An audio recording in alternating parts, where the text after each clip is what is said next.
Crosby. I'm Amy Goodman. Thanks for joining us. I'm Al McFarlane. Welcome to Conversations with Al McFarlane. Glad to be here and glad to have you along as well. Today's program connects with a friend and leader in community, a person who I've regarded as I call him a lion-hearted advocate for health and wellness, for sustainability and accountability in the movement towards healthy living, towards understanding the supply of food, the purpose of food, and how we become the masters of our own fate. Michael Cheney is my principal guest, and he's got a group of friends that he'll be helping me introduce and bring into the conversation. I see my old friend Robert Woods is here. Robert, good to see you as well. And a new friend, I haven't met him before, but Pierce Anderson and also Catherine Fleming are here. I think somebody else will be joining us as well. But I keep remembering Michael Cheney, you and me having a conversation some while back, and you laid out a vision that has stuck with me. And it was at the occasion of you creating gardens on Plymouth Avenue. And you described Plymouth Avenue, the street that I kind of live right off of, and the historic center line for Minneapolis's Black community, the place for the riots in 1965, the place where the Way was created and where there now stands a police station, the place for the Plymouth and Penn Shopping Center, the first bank, First Plymouth National Bank, the place where Thor Construction has created a new marvelous edifice, the place where both the Legacy Estes Funeral Home and the Legacy North Point Health and Wellness all stand. You described Plymouth Avenue, Michael Cheney, as the Nile River of North Minneapolis, and you laid out a vision of how we can take the vacant lots on Plymouth Avenue and turn those into productive, in effect, alluvial plains, places that produced food and healing and health for our community. So that's what we're talking about today. Now, Michael was here a second ago. I think I've lost him. Here he is again. Michael Cheney, good afternoon. Welcome to Conversations with Al McFarlane. Let's try your voice. See if I hear you. Testing 1 2 3 1 2 3. Yeah, I do not hear you. Let me. Oh, maybe my volume is turned down. Hold on. Try it again. 1 2 3 1 2 Perfect. 3. I hear you perfectly. Good to see you, my friend. Yes, sir. Yes, sir. North Minneapolis is going green. Give us a call and learn what we mean. Where once lie urban blight, now sits luscious garden sites. Gardens without borders, classrooms without walls. Architects of our own destinies, access to food, justice for all. And now, like sweet potato vines, our missions and goals all intertwined. Thanks for having me today, sir. Well, I love the poet. I love the poetry, the vision, the story. Talk about Project Sweetie Pie, first of all, and then in the course of talking about that, I'll have you bring into the conversation our colleagues, Pierce Anderson. Congratulations on the award, first of all, on the Million Garden Movement. And then you can bring in both Catherine Fleming and Robert Woods. And I intend just to have a wonderful, robust conversation over the next hour, as we always do. Michael, give us the background on Project Sweetie Pie. Well, we refer to Project Sweetie Pie as the story of a community that came together, worked together for the common good of the youth and families of its community. For it takes a village to raise a child. In 2010, folks locally might remember that North High came under attack. There were those who had felt that it had run its course, served its purpose, and that it was time to move away and move beyond this school that it was the heart and soul of North Minneapolis. And at that time, I was part of a group called Afro Eco, Seitu Jones, Kali Graddick, Melvin Giles, Dr. Rose McGee, Rose Brewer, and we were sitting around commiserating about the closing of the school. And because we felt that the killing of a school is the killing of a heart of any community. And so in all good conscience, we couldn't just sit back passively and watch that happen right before our eyes.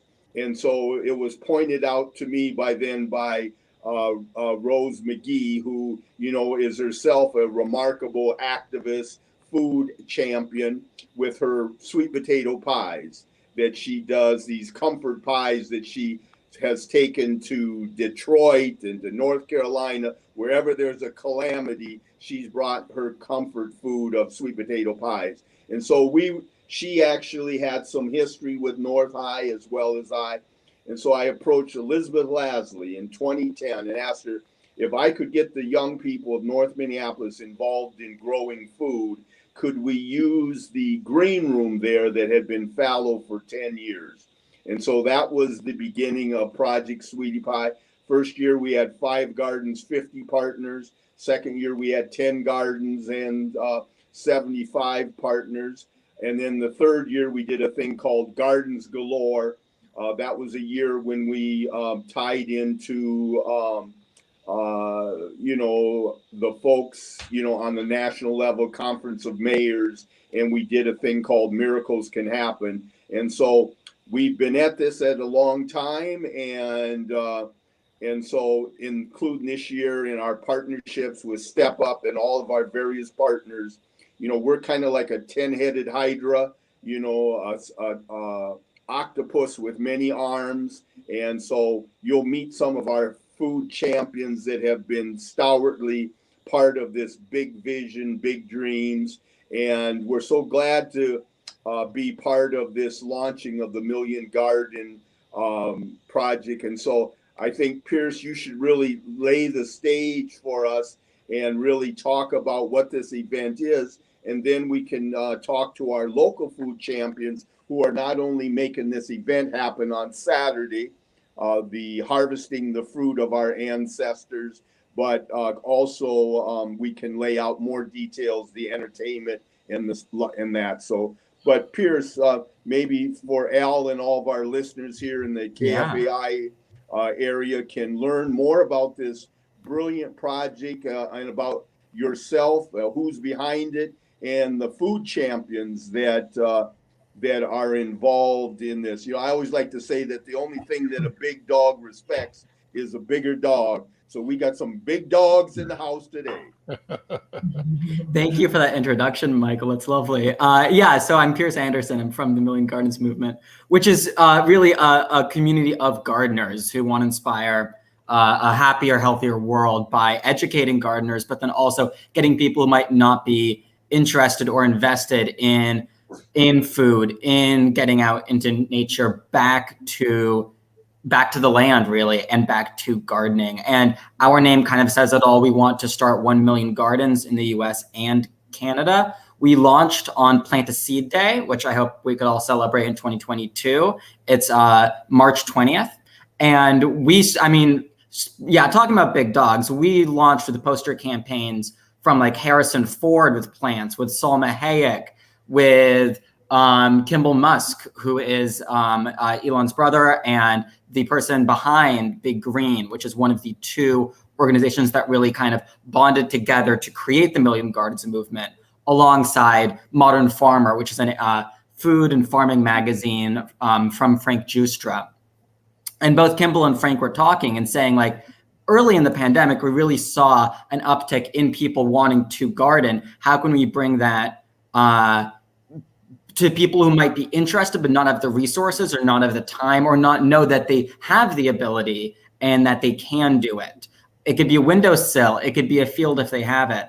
And so thankfully, we were able to launch this program. And we have 14,000 gardens so far, and we're giving out thousands more alongside with food in many cities across America, and hoping to expand into Canada very soon. So we had this Ultimate Garden Party contest where we kind of said, okay, we have so many people gardening across America. We have so many champions and so many community heroes that we want to essentially show have been really like living out the pandemic and not only helping themselves, but helping their community. Can you use a garden to nominate someone else to get this amazing garden party? And we got I mean, fantasy football teams were being nominated, or healthcare workers and home aides. But I really think that Michael and Project Sweetie Pie spoke to us at a different level, and that's why we selected them as the winners, and will be hosting the Ultimate Garden Party with them at the Celestial Garden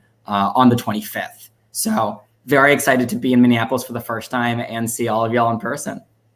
Well, welcome to our community. I'm Al McFarlane. This is Conversations with Al McFarlane. My guest, my friend and colleague, Michael Cheney, who is the motivator, the instigator of a movement, a food revolution here in Minnesota, and I think around the country as well, through Project Sweetie Pie. Michael, before I bring in Catherine and Robert, let's make the invitation, and let's make it several times over the hour, to the event coming up on the 25th. Let's make sure that people can put it in their calendars and plan to show up and support this work. Yeah, thank you, sir. We're doing this event. We are launching a food forest in North Minneapolis that kind of runs parallel to the celebration.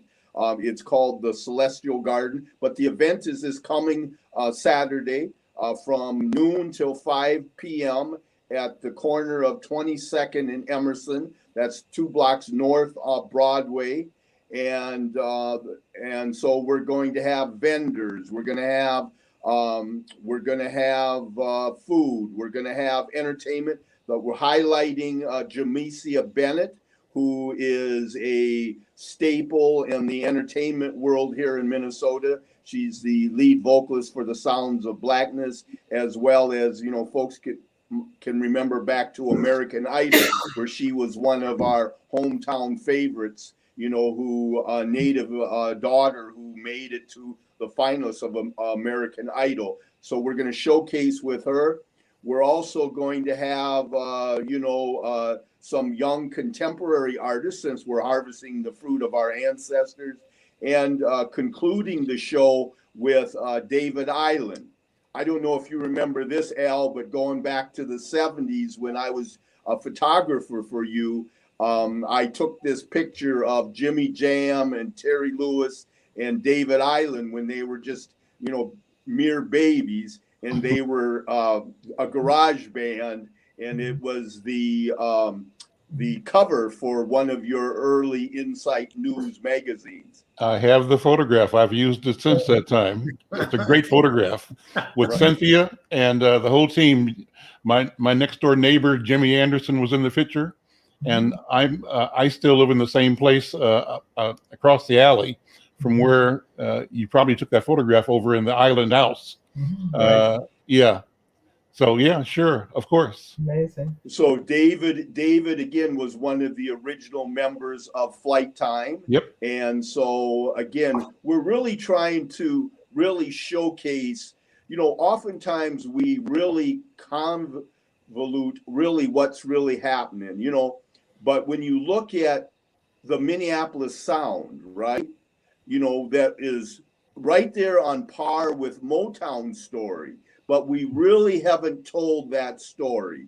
And so that's what we wanted to do here, is we wanted to harvest and harness history, and really recognizing that oftentimes we don't recognize that when we're doing things because we're so close, we can't see the forest for the trees. But it's remarkable the gift that North Minneapolis, right? This community that is oftentimes maligned and taken for granted and treated like it's a stepchild of the city of Minneapolis. But it's that community, the young men and women, the talented, gifted young people in this community that really put Minneapolis, Minnesota on the map back in the 90s with the Minneapolis sound through Flight Time, Jimmy Jam, Prince, Sounds of Blackness. The list could go on. And even at that time, I was part of all that through, Purple Rain, working crew on that.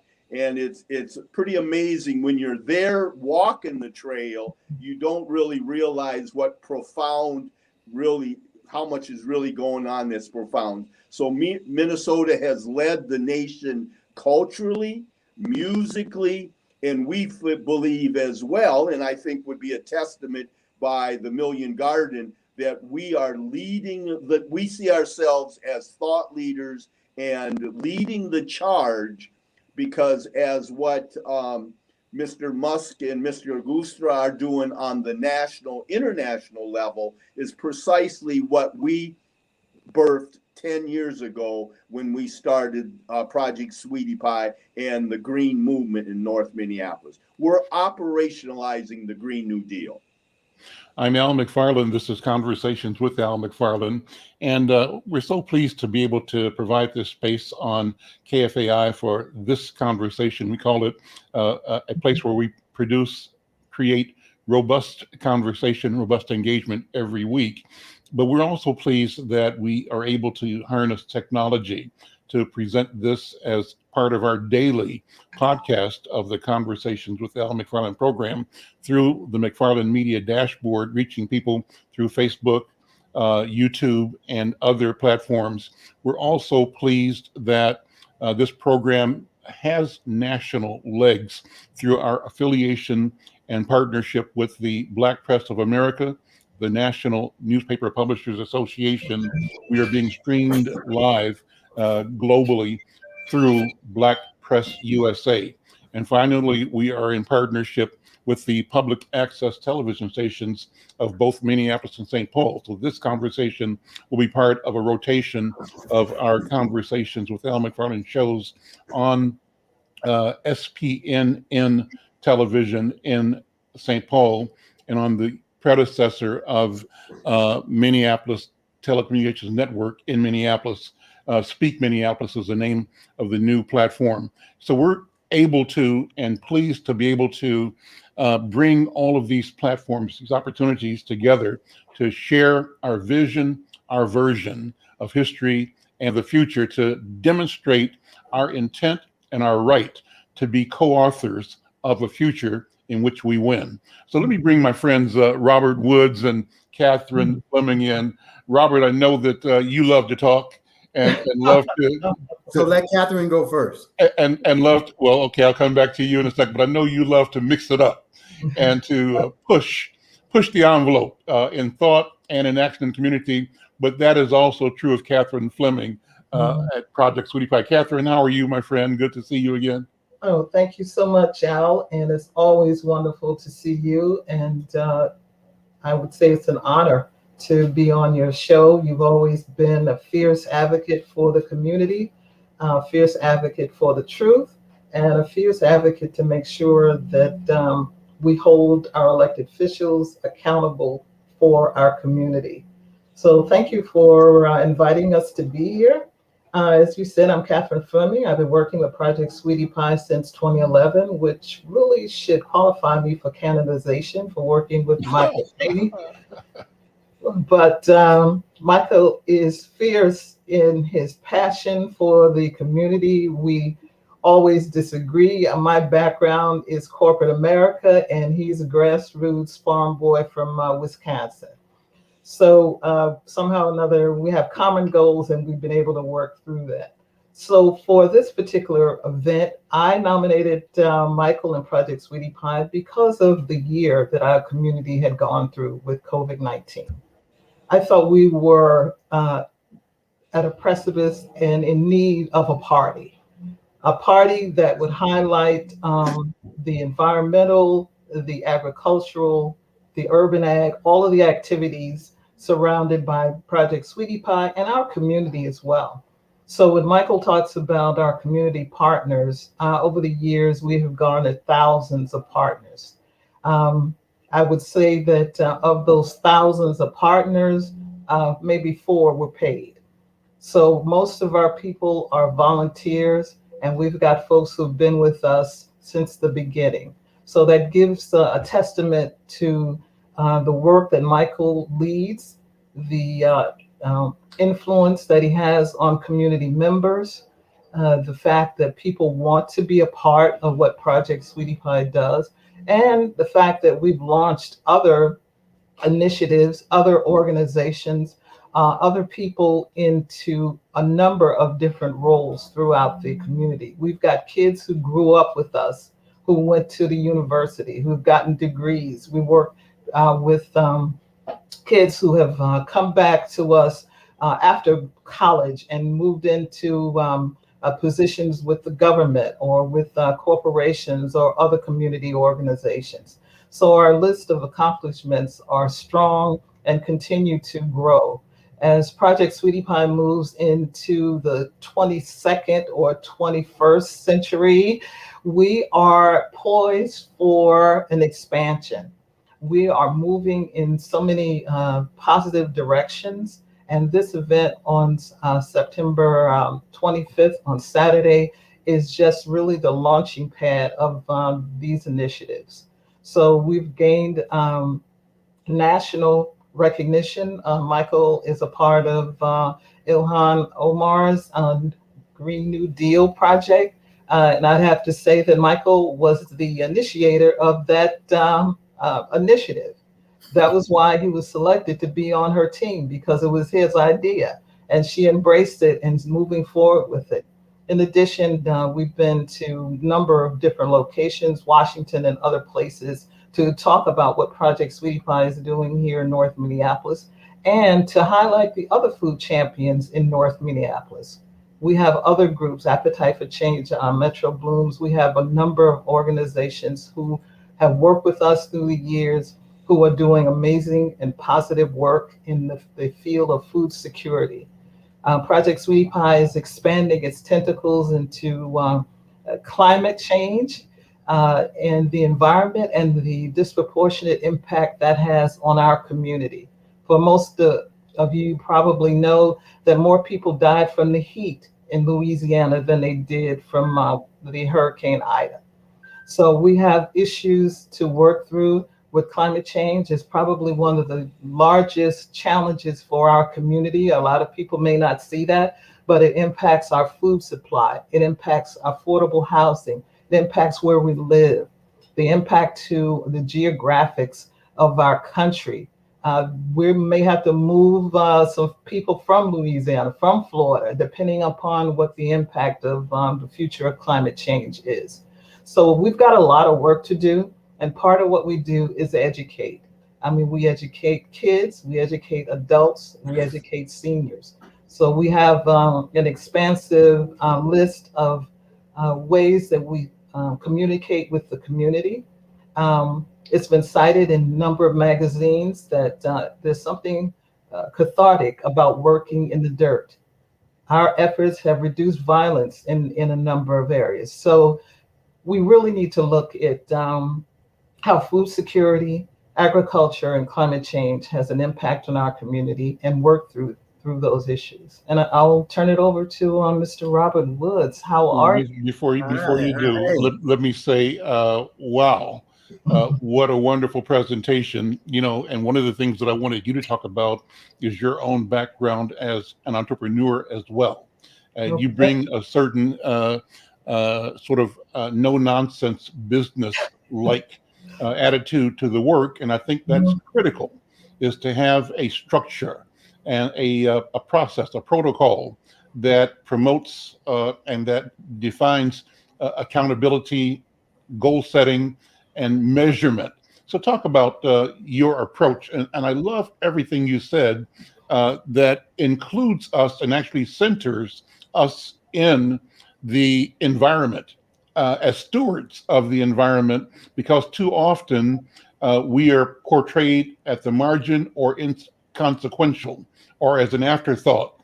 And what you have declared, Catherine Fleming, is our centrality, the fact that if the planet will be saved, it'll be saved by initiatives that we represent and that we bring to the consciousness of our communities, of our families, and of the nation and world. But your entrepreneurship, your background in business.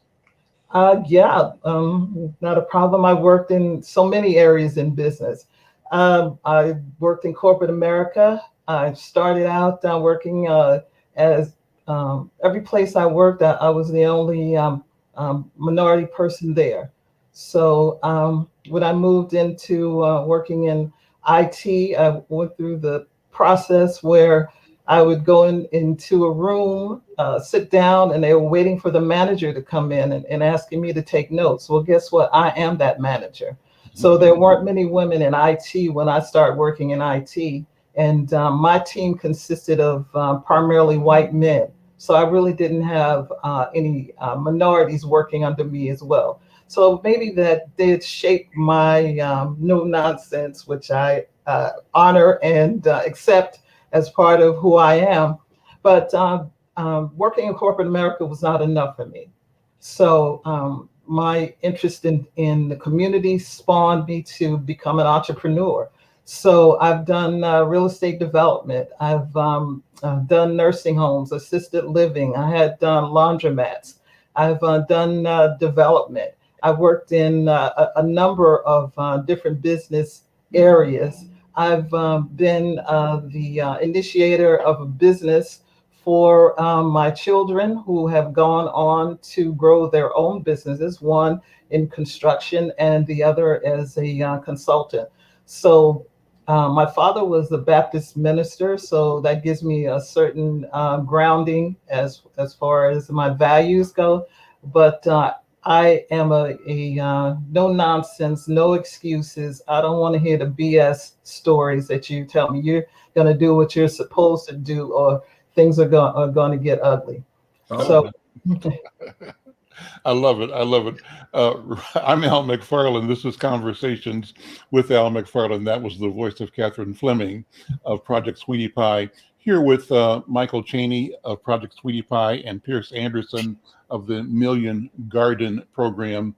We're here celebrating an activity coming up this Saturday that highlights and lifts up Project Sweetie Pie and the vision of this food revolution that is at hand. Robert Woods, my friend, brother, good to see you again. How you doing, man? Thank you. Hey, man, I'm telling you, Al, it's wonderful to be here, and I tune in kind of regularly, and I'm glad to be back. Yeah. And I just want to tell you, you know, I've been with Project Sweetie Pie. I was one of the original 5 that Michael talked about in terms of having an urban farm next door to my house, and help Michael as he began. And I really like the progress that and structure, again, that Catherine has brought to the organization.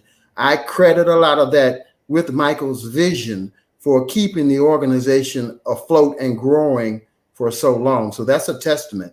But, you know, I'm a 4th generation farmer myself from Natchez, Mississippi. So I've always had a garden in my yard. I've always had a farm for all the years I've lived here in Minnesota. But my background's in investment banking and business. And one of the things that I'm excited about this movement for is because it is talking about food and gardening is a door opener that our community needs, especially in the Minnesota metropolitan area. Yeah. We are under the gun. You're right. I bring up the provocative stuff like George Floyd and the response to George Floyd in terms of what we are going to do as a state and as a nation in terms of how we're going to now engage some of the folks, because I believe that a spark in the crime is directly related to the commercial area, and food is critical not only to our existence, but it's also critical to our health. And so I noticed that a lot of people have made changes with that. But one of the things that Project Sweetie Pie does is it brings the youth together and intergenerational types of training. So what we have is a door opener that allows everybody, Blacks, whites, Latinos, Asians, a whole group to come in and talk under one guy's food. Now, the question is, can we take that to another level? And how does food impact our commercial areas and affect climate change? So our whole vision, one of the reasons why I'm excited about Project Sweetie Pie is because Project Sweetie Pie is bringing the whole conversation of commerce to the table, how food fits in with climate change, and how to bring Minneapolis, Minnesota, especially North Minneapolis, as one of the premier climate change technology drivers in the world. And only with Mr. Pearson here, only with Modern Farmer, only with the Musk brothers can we harness that technology just at the right time. And Al, you've been at this a long time. You know I've been at this a long time. And you know I don't bluff and I don't talk too much stuff. But this is the best time that we've ever had to bring about commercial opportunities for the future of our kids. And everybody here in the food is the entree. You need to show up on Saturday. And I'm begging the Black community to bring your kids, because we have to start early. And one thing Project Sweetie Pie is better at than anybody else in this country, and that is bringing young people around food and energy and climate change. Nobody else does it better. So the Million Garden movement was really, really, really on target in having a champion, because I've seen Michael Chaney work tirelessly, day in, day out, 24 hours, 7 days a week, Yes, to bring us to this stage. And Catherine can testify. So I'm a fan. I'm a fan and a participant. So Well, I'm Al McFarlane. This is Conversations with Al McFarlane. My guest is Michael Chaney, the guiding light in the Project Sweetie Pie movement. And we're here talking about a special event coming up this Saturday, a food party, a garden party that we'll tell you more about in a couple of seconds. I want to remind people, if you're listening anywhere in the country, share this with your social media networks. Like us on Facebook, subscribe to our channel. I want to thank Shani Davis, who's monitoring the program, I think from Chicago. But Shani is talking about, you know, the things that you're talking about, Michael and Pierce and Catherine and Robert. Shani is saying, I'm looking at his notes here, that Chicago is ready for this. He's saying that Alabama is ready. He's saying Georgia is ready. He's saying that we are ready, and that what we're talking about is what we have to do. So thanks. Michelle Madison is also monitoring the program, and she is a regular. Michelle, thank you for being a part of our audience and helping us grow it. I want to ask both of you, and I say this to Michael and Catherine and Pierce, make sure that you take the second to share what we're doing right now to your contacts and to your Facebook and Twitter and other platforms, so we bring more people into this conversation right now. This moment is the moment that matters, and we want to expand this conversation as broadly as we can right now. So Michelle Madison was asking, and I know the answer, but I'll let you talk about it, Michael. Is there any association between Sweetie Pie and the restaurant and television show? Michael, you probably have heard that before. I mean, what was the question is there any association with Project Sweetie Pie and the restaurant and television show on Oprah Winfrey Network called Sweetie Pie? It's a popular show. You might not know it. I think you do, but maybe you don't. Well, we certainly would welcome that introduction. We certainly have thought about it over the years. You know, I take no credit for the, you know, what is the 100 monkey syndrome, where, you know, it is not divinely led, divinely fed. And that there, and I remember in 2014 that there was a insurance company that introduced food thought leaders, and one of them was in St. Louis. There was a brother there who had a project called the Sweet Potato Project. And people ask me all the time, well, what's with the sweet potato? Because it is a cultural icon. It is, you know, what we as a community can resonate around. And people always say, well, why'd you come up with the name Project Sweetie Pie? And I refer people back to the early years of when they were 11, 12 years old, when you might have been out of town, as our families now are, the nuclear family's been spread all over the country. But you you went to town, visit grandma, or grandma came to visit you, or a great aunt. And they reached over and they tweaked your cheek and they called you Sweetie Pie. And so I wanted to use that history, which I always say we may, as a community, may not have sometimes great wealth, but our wealth is our shared history. And that all of us, regardless of race, creed, or color, all of us can resonate with that experience where we were embarrassed by the attention that our grandmother or great aunt gave us, or because there's no greater love than a grandparent. They don't have to care for you, but they love you because they know that you are the seeds from them. And so no, I'd love that introduction. If anybody through Pierce's organization or You might anybody not else know the story. I know it's a famous television show. I think it's off the air right now. There were some problems, but it's a fair question.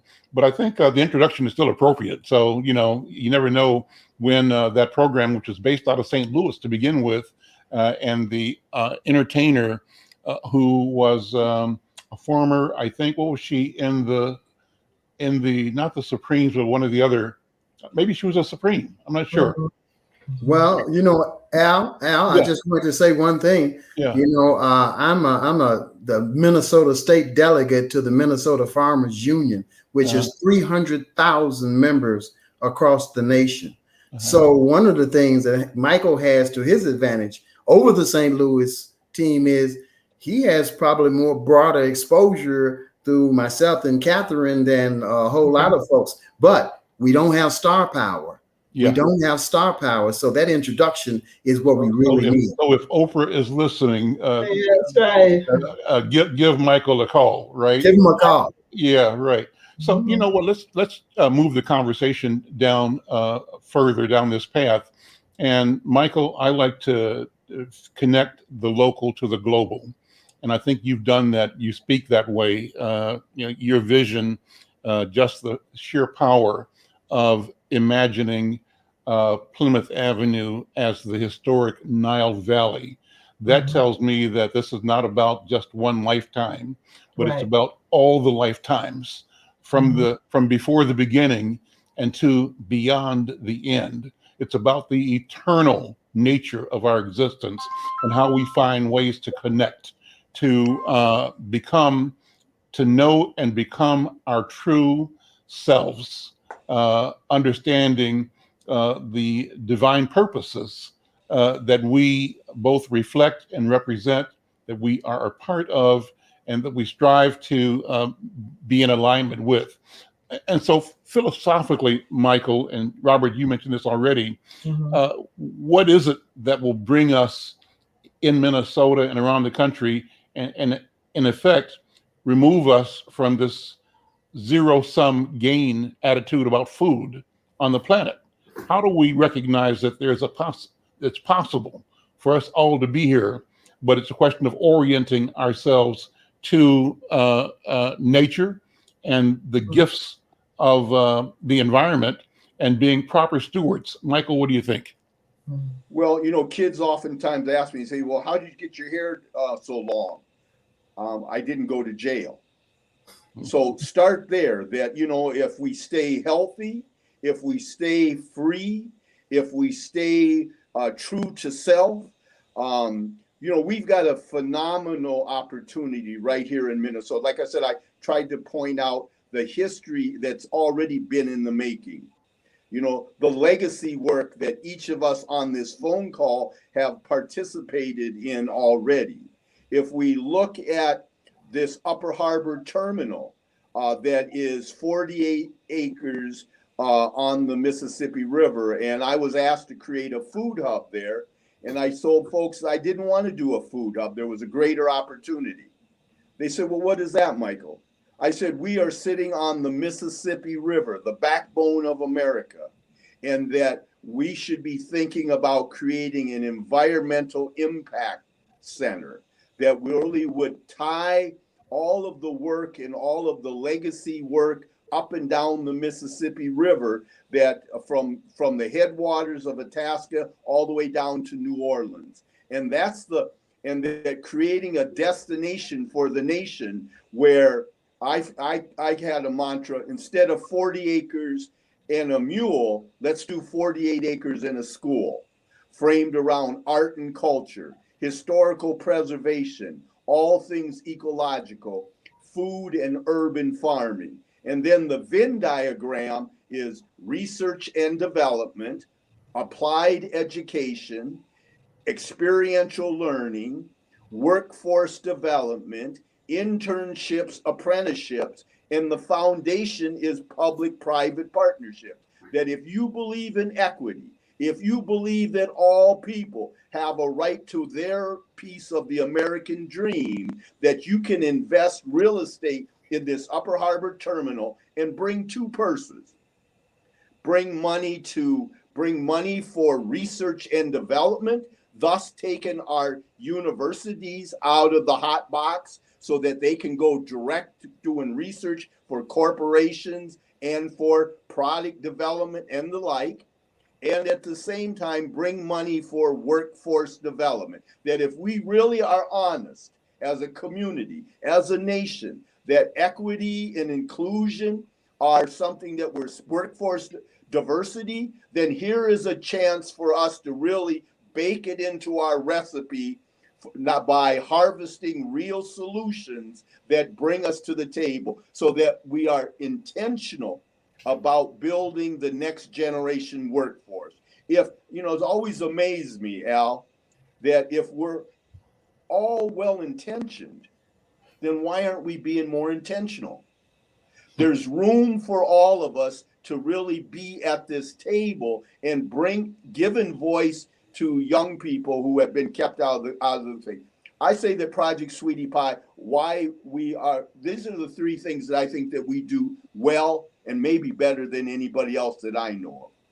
One, we are trying to bring people who have been kept out of the American dream, kept out of these conversations, not given voice, but really disparaged, looked down upon, seen as marginalized, seen as not having nothing to offer a society, menaces to society, in fact. How do we intentionally try to bring them to the table? Number two, probably more insidious than anything in this Western society. How do we break down these silos that keep us separated, that keep us isolated, that keep us working really at odds with each other, feeling as if there's a scarcity of resources rather than realizing that there's an abundance from the Most High? And how do we break down these silos so that we're working intentionally and we're all rowing the boat in the same direction? And then number three, how do we move forward to bring young people and those who have been kept out of the American dream, how do we bring them into public land development so that we're building development using public dollars? We're doing it from the grassroots up rather than the way it's historically been a top-down suppression.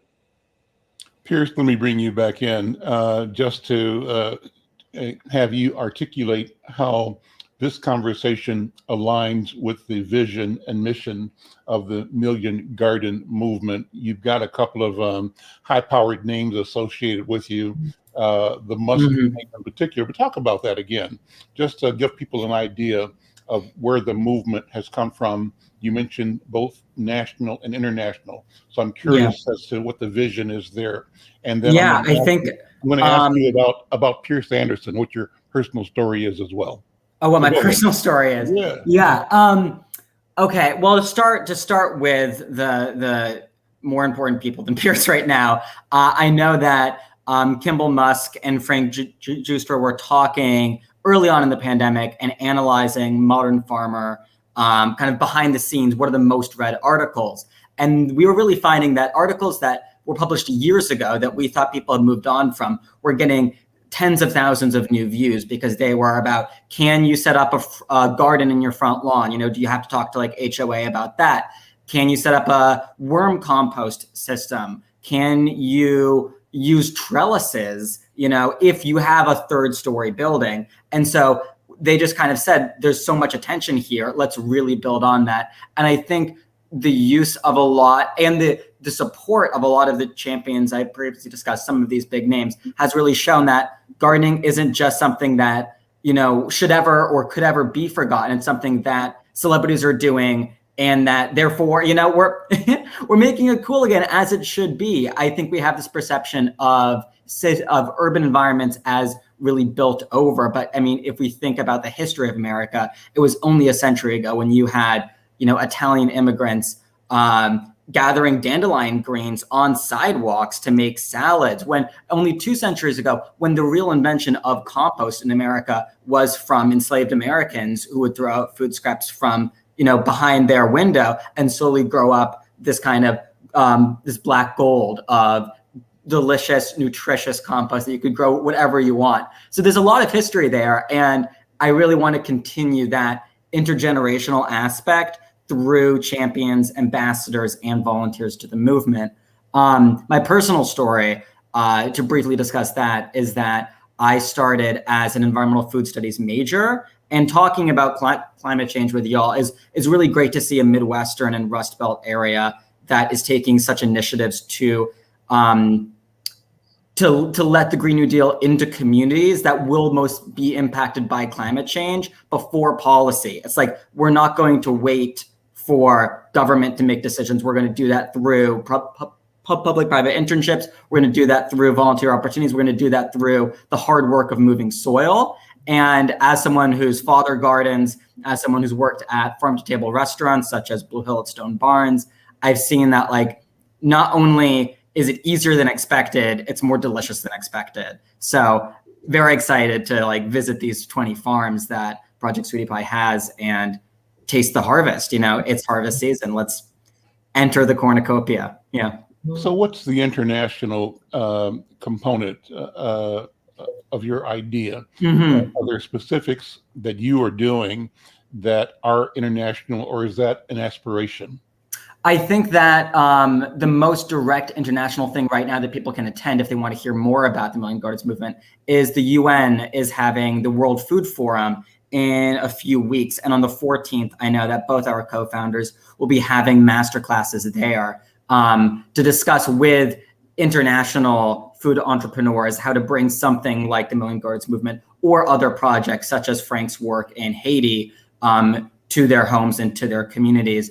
But right now, we're looking at 1 million in Canada and the US. And I think that's as international as we could get right now with the people we have on the ground. But the more partners we have in local areas, the more we can say, we don't necessarily need an on-the-ground presence because we trust those that we've built relationships with to add gardens, to add school gardens, to keep these gardens weeded and growing and prosperous for those who will use them. And I think Michael had a great example of hopscotching from place to place to place.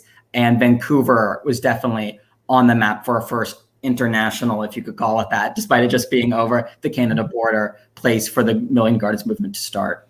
You mentioned your colleagues' interest in Haiti. Tell me what's going on in Haiti. Oh, in Haiti, I'm not the best person to speak to about this, but Frank Schuster's Accesso program is really trying to create markets for Haitian farmers that might be inaccessible to them otherwise. So if they're growing really good crops, can they get a good price for that? And who's willing to buy and best use those products? But I know that he'll be able to talk a lot more about that at the UN Masterclass. Robert, jump in, Robert, go ahead. I just want to jump in for a second because you've hit something that's really, really critical to the conversation. I like where you're going with that. And that is the international nature of taking an urban farm and how it ties into sort of international affairs and climate change. And I'm going to tell you, based on the thought leaders, and I've been following the UN and the International Energy Association, okay, which ties in closely to two of the folks that that Mr. Pearson was talking about, and the families anyway. And one of the things that happens is, I'm going to make you a bet, Al, that the best opportunity to tie in farming and urban farming and international affairs lies in Minneapolis, Minnesota, on the north side, on the river. That is our opportunity, Mr. McFarlane. That is our opportunity. And Sweetie Pie is playing the role of bringing the young folks and bringing the intellectual community to the table. I'm going to challenge the listening audience and you, Mr. McFarlane, to bring some of the leadership, and Catherine and myself, of corporate America to the table, as well as the stars, so that we can put this in motion, not some remote point in the future, but with upcoming real projects that we can do. Because lots of folks are, I'm a Black American, and we learn by doing. We need to start doing now to prepare for the future. And I will say this, that Project Sweetie Pie and this talk on climate change, show up on Saturday, because then the conversations will start to show how we can go and move internationally into climate change solutions. That's the challenge. I just want to say that go ahead, Catherine. Michael is way ahead of you. Michael has already proposed an initiative far beyond what's happening on Saturday, September 25th, between noon and 5 p.m.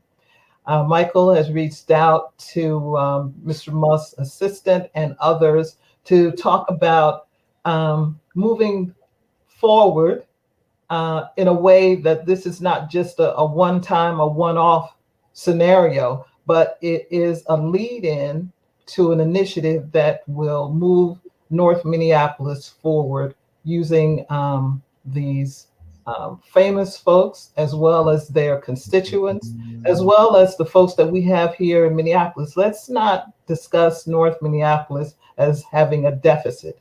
We've got some of the largest corporations in the world, or in the US here in Minneapolis area, Minnesota. And also it's home to more than 2,000 nonprofits.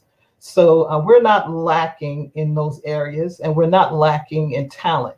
There are people in North Minneapolis who've just not had that opportunity, the pathway to making their life better. And that's part of what we want to do. And one of our foundational things we want to do is facilitate the building of generational wealth. And that comes through ownership. We need to own whatever it is we do. I don't want to quote Mr. Fubu, but it needs to be for us, by us, and we need to own it. So to us, to Project Sweetie Pie, that is one of our foundations. There's tentacles, as Michael talked about, but we are grounded in ownership for our community, providing venues for our young people. They have no place to go. They have no safe place to go. We need to provide that for them. So Michael can expand upon how he has reached out to the Musk family for moving this initiative, this Million Garden Party, beyond September 25th between noon and 5 p.m. So Michael, if you would. Well, again, go ahead, Michael. I mean, the Musk name is magical. And so I think that this, because take step back, Michael. Magical why? Go ahead and unpack that. Let's it's be as plain as we can. Well, it's because of the money, of the vision, of the entrepreneurship that is thinking beyond the 21st century and moving us there as a futurist, as a thinker that thinks long term. And we become such a community of just say no that it's stifled our imagination. And so we become hopeless, helpless, and hapless. But I think through food and entering into this conversation around environmental justice and green enterprise, operationalizing the Green New Deal, that we can open up pathways, doorways that really will bear fruit. And so even back again, I hate to keep harping on the Upper Harbor Terminal, but we've seen the movie Black Panther. We all know what Wakanda looked like. Let's build it. That's not impossible. Easy to do. If Walt Disney could create Disney World and Disneyland, let's bring the imagination and all the work that L. McFarlane has done through the course of his work, let's bring his legacy to that Upper Harbor terminal. We All can the do work that. that Robert Woods has done across his years, let's bring that to the Upper Harbor. Catherine Fleming and all of her experiences, know-how, Right and now. influences. Let's bring that to the Upper Harbor. Then let's shift gears to Pierce Anderson and Kimball Musk and Frank Garustra and those folks. Let us make that Upper Harbor, I refer to it as our Panama Canal. I refer to it as our Hoover Dam. This is a 48 acres on the Mississippi River, and it could be our answer to reparations. It is our answer to reparations. Better. And we need to really be serious, take this opportunity serious, this time serious, and not sell it short, but really let's bring Jimmy Jam. If Elvis Presley has Graceland in Memphis, then let's do Jimmy Jam, Terry Lewis's museum on the river. Let's bring Penumbra, a world-class Black theater group, a national Black theater group. Let's bring them to the river. Let's bring Roxanne Givens and her vision for a Black Minnesota museum to the river. Let's go ahead and really capitalize on our collective strengths, our collective gifts. And so to Mr. Kimball and Big Green Org, I propose to them, let's create an investment fund, a impact investment fund that can really bring resources from the philanthropic community, from private donors and the like, and let's create some revenue, seed money that can grow some of these ideas. It's exciting times, and as people move to go out into outer space, let's save some time and some resources to really seed what we're doing here on Mother Earth. And let's not just flush Mother Earth down the toilet. Let's come together as communities to really help save the planet. And just one more point about the Musk brothers. Let's not forget about Elon and his containers and growing vegetables out of containers, his aquaponics and his approach to food. Kimball is a world-known entrepreneur, an entrepreneur who focuses on food. He's got multiple restaurants in Chicago. He might want to open one here in Minneapolis. So there's plenty of opportunities for a greenhouse cafe that will be situated in North Minneapolis and open to our folks to grow, to have a commercial kitchen for those who want to can or want to move their small business to the next level, and in conjunction with Warren and what he's doing over at Neon and Felicia. So there's plenty of opportunities here, and Michael is an opportunist. So he's going to leverage relationships and move the needle forward to make sure that our community gets all of the benefits that they possibly can. I want to say this right before we leave, Al, that as well as the opportunities there, we're mobilizing right now about 400 small businesses of residents, people who actually really reside in North Minneapolis together to have food and energy related businesses. You want the connection, don't you, Al? You want to show the connection between food and energy and the Musk brothers. We have the answer here in Minneapolis, and Michael keeps harping at this Upper Harbor terminal. There are several other projects too. We're ready for commerce. I'm a business guy. We're ready for commerce. You have to have all the other stuff, but you need business. We need business in North Minneapolis, and we're going to get it. We're going to bring the opportunity with the Blue Line extension. I mean, I've already reached out to folks to make sure that there's training and jobs starting now so that our youth and our adults are ready or at the precipice of these skilled jobs, or the businesses that can take advantage of these RFPs that are being sent out by Hennepin County and Met Council.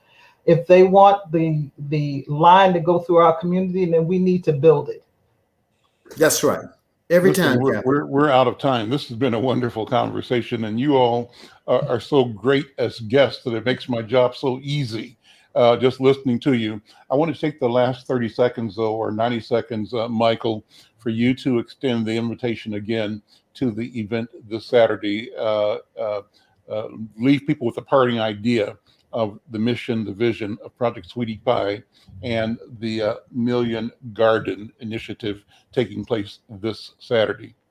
Well, first of all, I'd like to thank Pierce and all the representatives from the Big Green Org and Modern Farmer for joining with us, valuing the vision and the values of Project Sweetie Pie, and to help be the major underwriter for this event, Saturday, September 25th, from noon till 5 p.m. We're going to be harvesting the fruit of our ancestors.